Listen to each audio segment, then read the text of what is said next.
Welcome to Blessed Are the Peacemakers, a biblical theology of human violence. This lecture series will be asking the big question of what does the Bible teach about violence? Let me tell you a little bit about the structure of the series before we begin this first lecture. These first two lectures are going to set up some of the important questions that we'll need to bear in mind. Then we're going to go and do a deep dive into Scripture that will take up quite a few lectures. And then the last few, we're going to bring what we've learnt and some of the conclusions we've tentatively drawn. We're going to bring those to bear upon contemporary questions about violence and peace. So without further ado, let's dive right into lecture one. So in this lecture, we're going to begin to ask some of the great questions which are provoked by the human condition, the sort of questions that people ask themselves and have been asking themselves for hundreds of years. Questions like, what makes us act violently? Questions like, is religion inherently violent? And in particular, of course, for us to ask the question, is the Christian faith inherently violent? This is important because understanding the causes of violence entails important conclusions about the nature of being human, the nature of living in societies. I think most of us come to this sort of study with one big question, and that big question is violence ever permissible for those who want to walk in the ways of Jesus Christ? But until we've begun to address some of these preliminary questions, then we're not going to be able to get to that one big one. So we'll keep that one in our minds. But for now, let's have a definition of violence, a working definition of violence. And this is the one that I'm going to be working with. Violence is the use of force or coercion in a way that causes harm to another person. Let me break that down a little bit just to explain what I mean by that. So when we say the use of force or coercion, I'm talking about by humans. The question of divine violence isn't irrelevant to our investigation, but it's not going to be the main question that we're going to be studying. And then when I say the use of violence, that's not just by individuals, that's by societies, by systems, by nations. And we're going to hold all of these things in our minds as we go on. Then the language of force or coercion. So violence is broad. It includes some verbal violence. It includes emotional and structural violence. And we're going to hold all of these in our minds as we go on as well. You'll remember that the definition then went on to speak about causing harm.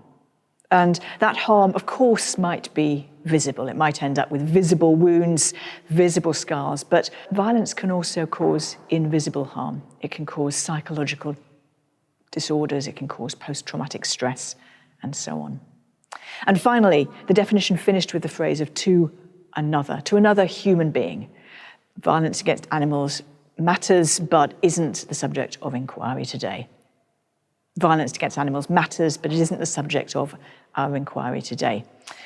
And nor are we going to talk about the question of self-harm, which of course is a very important subject, but not something I'm going to be covering in this lecture series. So as we begin our studies, we're going to first of all listen to some who have addressed these questions from a non-biblical perspective, some who perhaps don't even share our faith. Why are we going to do that?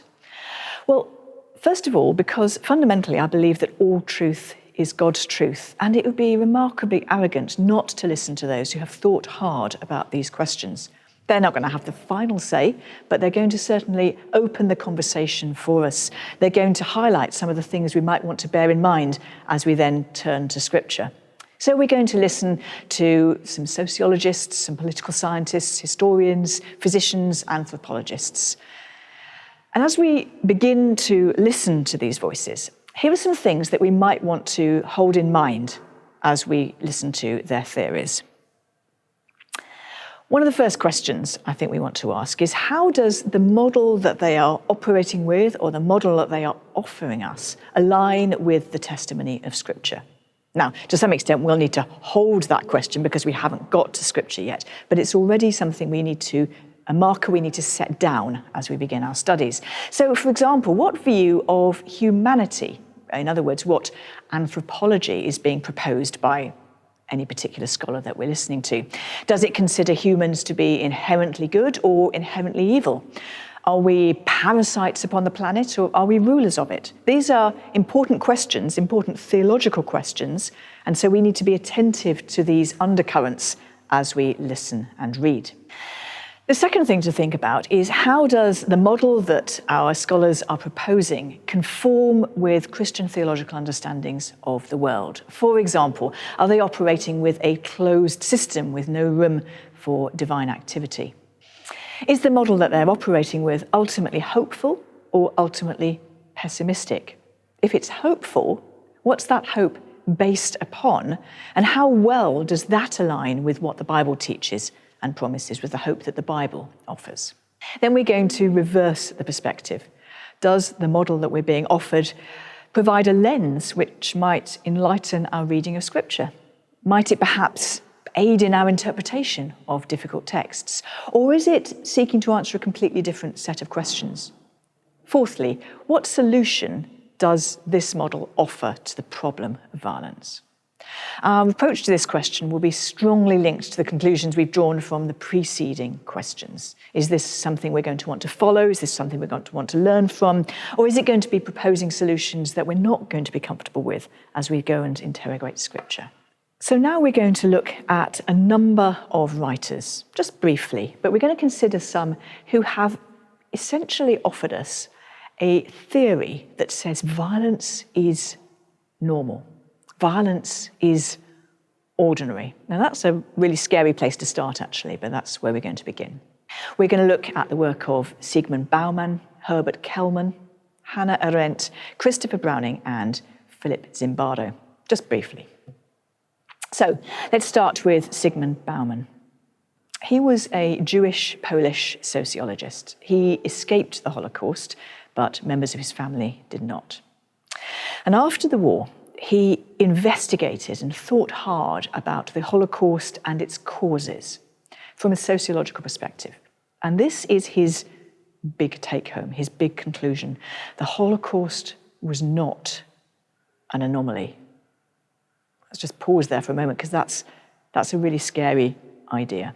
If it was exceptional, unique, vanishingly rare, we can relax and reassure ourselves that we're never likely to encounter such actions again. But actually, of course, history tells us that the Holocaust was not the most recent genocide. There have been a number of genocides since then, even if it is the one that we tend to look back to as perhaps the archetypal one. But Bauman's work concludes that the SS officers who perpetrated much of the Holocaust, they were not mad. They were not uniquely evil. And that means we have to reckon with something very serious. It means we have to reckon with the idea that this could happen again. Bauman's work is supported by the work of someone called Christopher Browning.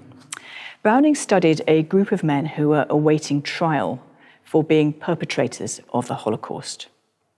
Let me tell you about who these men were. They were members of Reserve Police Battalion 101. So they weren't members of the SS. They weren't, in fact, soldiers. They were ordinary men, like teachers and bankers and so on, who'd been conscripted into a militarized police unit. In July 1942, that unit came to a Polish village, and over the next few weeks, it massacred 38,000 civilian Jews, men, women, and children. It didn't do it by deporting them to the gas chambers. They did it by shooting them at close range. That's 38,000 men, women, and children. Of the group who were given that instruction, some were unable to stomach the shootings, and after perhaps beginning, they were excused and given other duties. The majority got on with the job. They perhaps didn't really enjoy it, but they got on with it. And a sizable minority actively and enthusiastically volunteered to keep going and to do more and more. These were ordinary men. How did they come to commit these appalling atrocities? Well, Browning tests some hypotheses. Were they obliged to?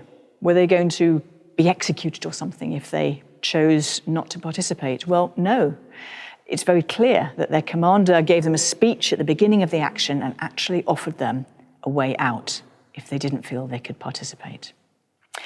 nor were they specially selected for this duty. As I've said, they were ordinary men. They weren't crack troops. They weren't SS. They weren't under any sort of duress, nor, interestingly, were they deeply ideologically driven. Most of them hadn't joined the Nazi Party until quite late, when it was really compulsory to do so. So what were the factors that led them to commit these atrocities? Browning identifies two main factors. One is peer pressure, and the second was the gradual brutalization. They didn't go straight into that, but they committed small acts of violence and gradually built up until they were able to stomach shooting men, women, and children at close range. Browning then leans on some work by Herbert Kellman, who looks at a similar sort of question from a theoretical perspective. And he says there's a number of steps which can lead somebody to commit appalling atrocities, and they are these. First of all, the outsourcing of moral decision-making. So somebody in authority telling you it's okay to do it. The second thing is what's called routinization. In other words, taking that appalling task and breaking it into little steps, reducing the number of morally charged decisions. And thirdly, what Kellman calls dehumanization, finding some way of tricking yourself into not believing that the person you are committing this violent act upon is truly human. There's a number of ways that people do that. Part of that is violent rhetoric and dehumanizing rhetoric, and we're going to talk about that in a few lectures' time. But another way, of course, that took place during the Holocaust was by the optical removal of victims from the people who are perpetrating their murders. And that's actually the reason, really, why the gas chambers were later built. Partly a matter of horrific evil efficiency, but partly so that those who were doing the murdering didn't have to look the people they were killing in the eye. Let's now talk a little bit about Philip Zimbardo. Zimbardo and a number of colleagues conducted what is now really quite a notorious experiment known as the Stanford Prison Experiment, and that was in 1971. This is what they did. They took some healthy male volunteers, young men, and they screened them to make sure that they were psychologically normal. And remember that, because that's important. And then this group of young men, they randomly allocated to be either a guard or a prisoner in a simulated prison. There were a few rules put in place. They weren't allowed to, no physical violence was allowed. But basically, the guards were told that what was under scrutiny was the prisoner's tolerance of inhumane or of imprisonment. What actually was under scrutiny was the activity of the guards. So that was kind of the experiment. And it was set up to run for, I think it was 3 weeks. And this is what happened. Very quickly, the guards became more and more aggressive towards the prisoners. I've said that they weren't allowed to use physical violence, but verbal aggression mounted very quickly. They used things like sleep deprivation. And some of these guards started volunteering to do overtime. They came in on their days off to continue working as guards. When Zimbardo and his colleagues decided to terminate the experiment early because it was causing harm to the simulated prisoners, even though the guards had been told that they wouldn't lose out on their payment, some of them were indignant that the experiment was being terminated early. And among that group of guards, we see a pattern which is quite similar to what Browning observed. About a third of them were quite kind. They did small favours to the prisoners. They were reasonable, they were moderate. About a third of them were what you might call tough but fair.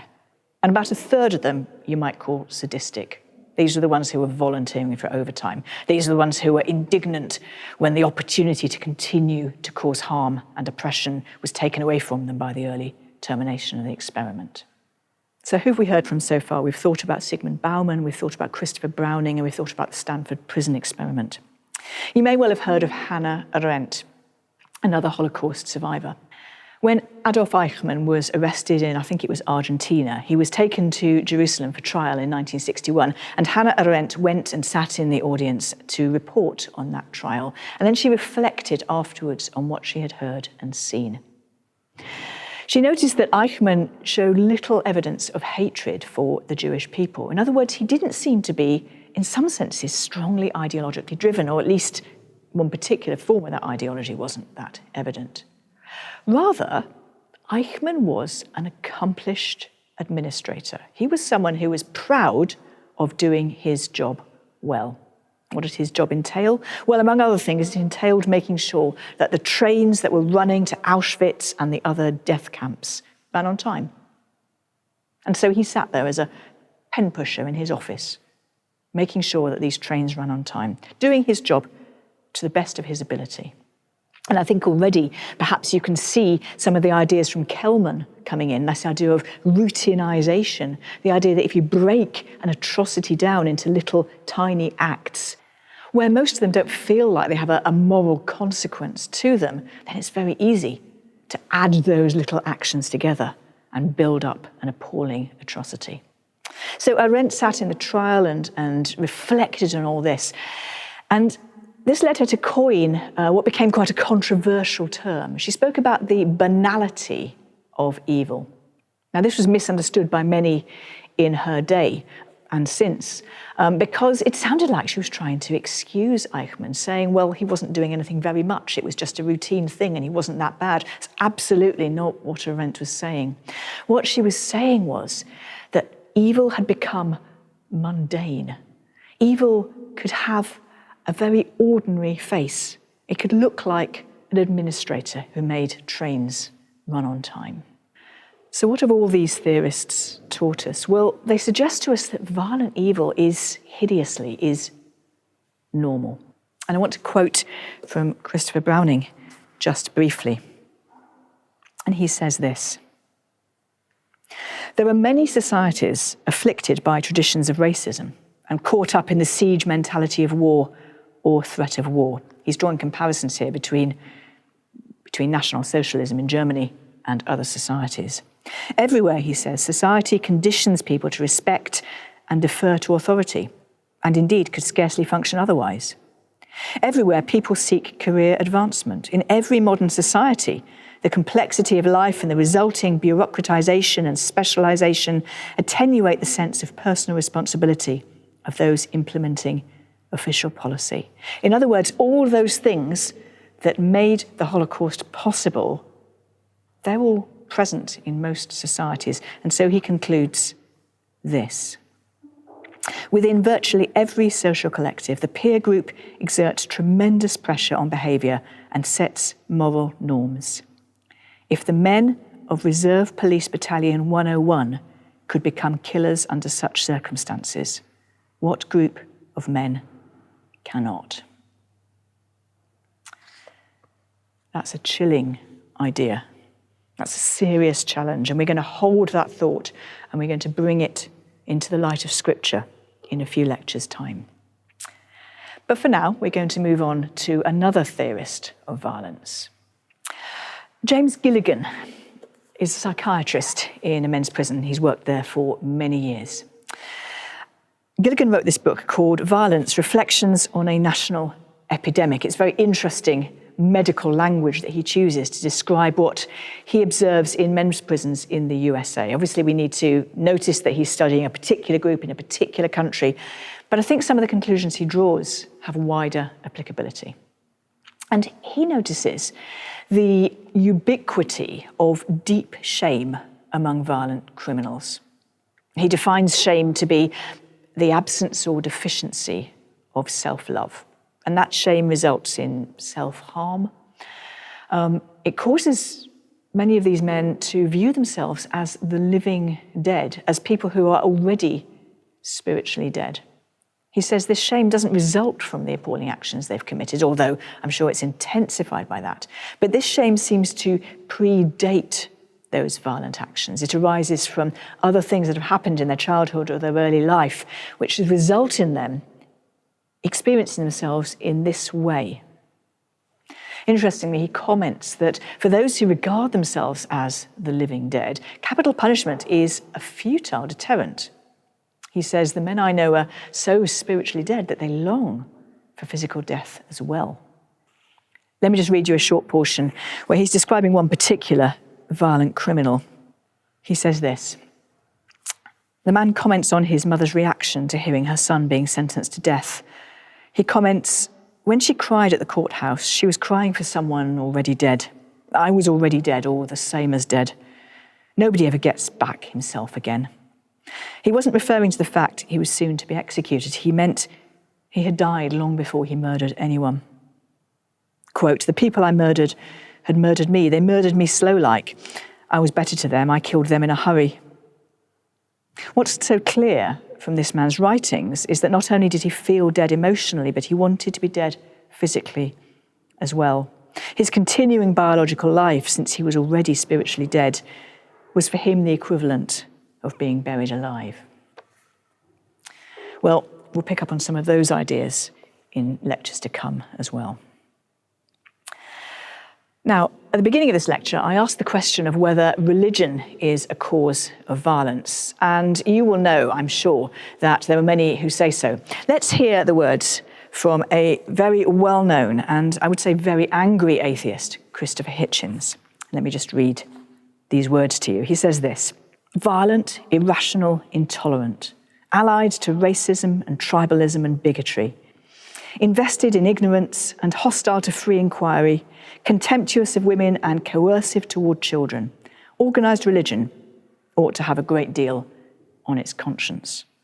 Well, I'm sure we have many things that we want to disagree with Christopher Hitchens on, but we need to take that accusation seriously. And we might think about the work of Regina Schwartz. Regina Schwartz wrote a book claiming that monotheism is a significant cause of violence. And her argument, in a nutshell, is that monotheism puts an emphasis on exclusivity. There's a scarcity of divine blessing, and therefore people need to compete for it. Now, Schwartz's work has been critiqued on a number of levels, including the fact that she probably underestimates the violence of polytheistic religion. But there is an observable trend. We think about in our history to action against the Jews in the Middle Ages, for example, and what she's describing is exactly that. There's only so much love that God has to go around, and these people are outside God's love. So I hope we won't, in the end, wholly agree with Regina Schwartz, but we need to take that challenge seriously.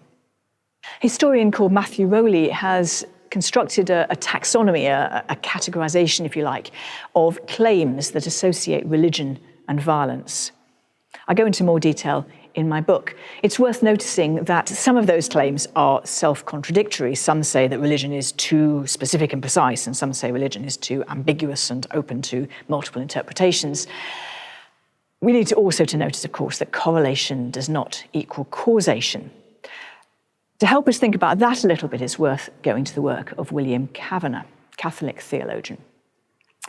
Kavanagh points out that a lot of the language used by, for example, such as Hitchens, is employing a kind of Enlightenment worldview, an Enlightenment pride, really, which views religious belief as regressive and irrational and dangerous. And so such thinking, whether it's expressed in as stark terms as Hitchens, or whether it's just the more moderate way that that's expressed in wider society, ends up with this sort of conclusion. This is Kavanagh's words summarised by me. Looking at religious groups and the violence that they perhaps perpetrate or commend, he says, well, looking at their violence, that's irrational, that's religious, that's regressive. And therefore, because of that, we have to make recourse to rational, modern, contemporary, sane violence. He says these words, damningly, I think: "We find ourselves obliged to bomb them into liberal democracy." So Kavanagh challenges this idea that religion is always violent, or that violence is inherent to religion.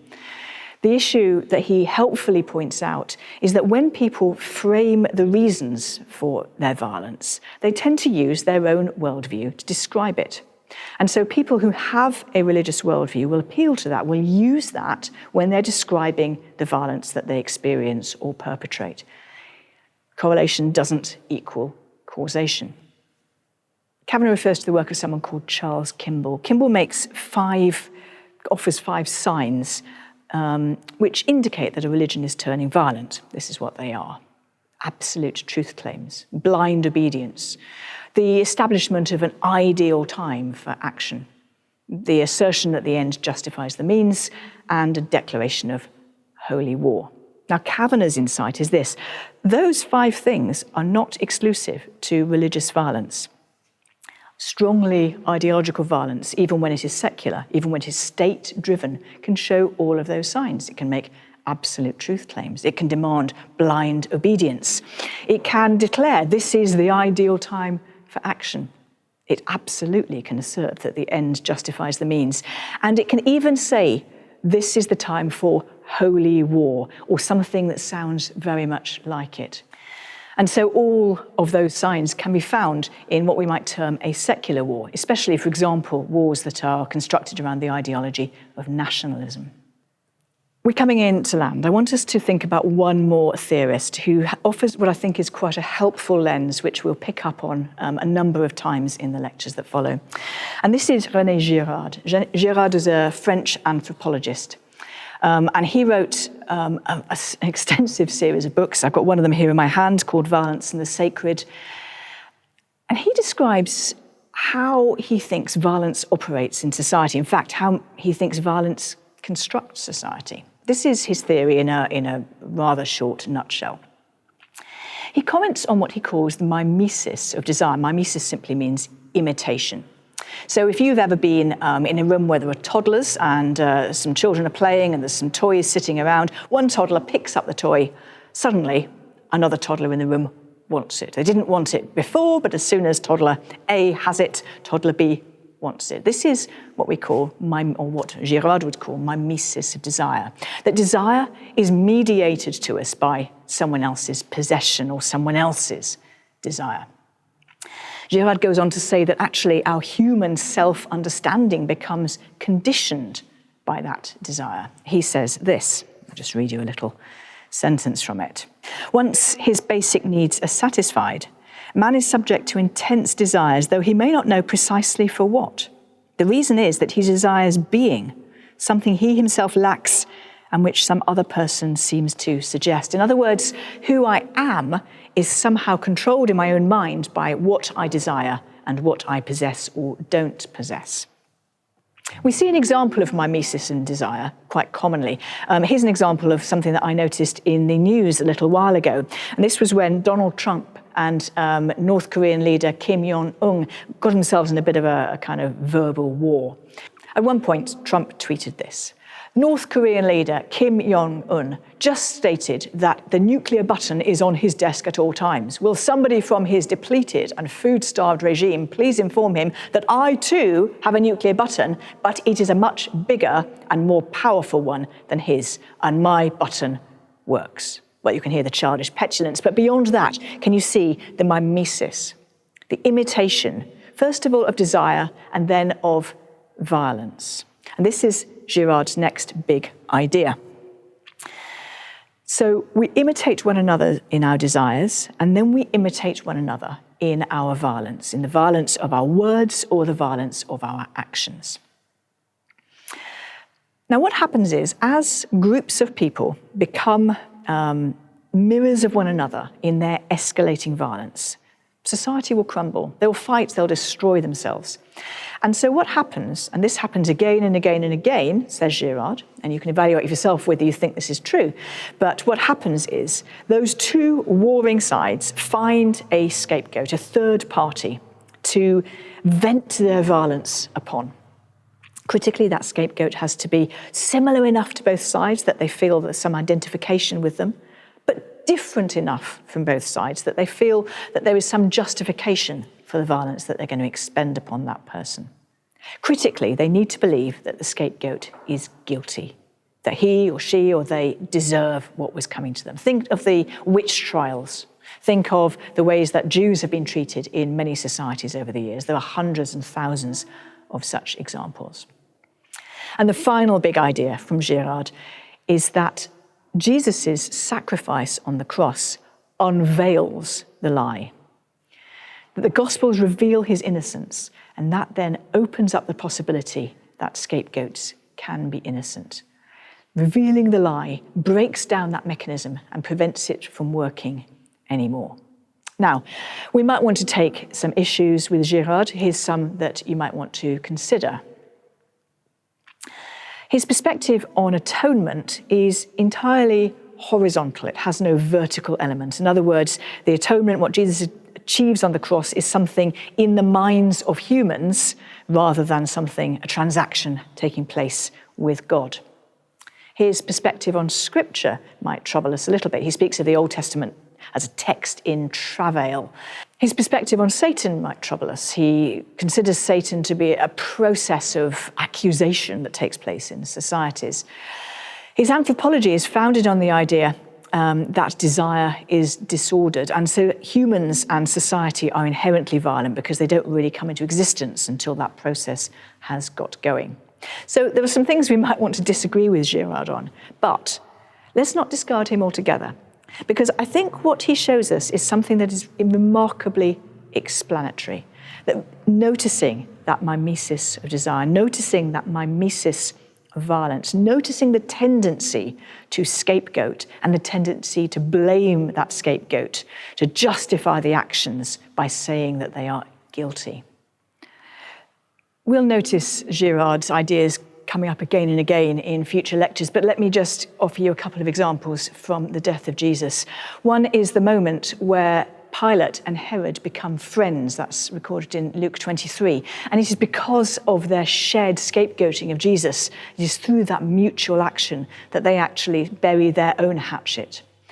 And the other is Caiaphas' words in John 11. You might remember, he says explicitly, it's better that one man die than that the whole nation perish. That's explicit scapegoating. So we've covered quite a lot of ground in this lecture. And don't worry if you haven't remembered it all, because these are going to be ideas that we pick up again as we go through. But let's just highlight some of the key ideas that we've picked up. We've noted the universal human tendency to violence and the way that violence can be perpetrated by apparently ordinary people if they are conditioned in the right way. And so we notice the ease with which we can succumb to violence. We've noticed the idea that lack of self-love and shame can make it easier for people to commit violence. And we've thought a bit about the work of Girard and the idea of mimetic desire, mimetic violence, and scapegoating. So try and hold all those thoughts, but next lecture, we're going to ask the question, how can we use the Bible to guide our moral choices? And we're going to set that question up before we then begin our deep dive into Scripture.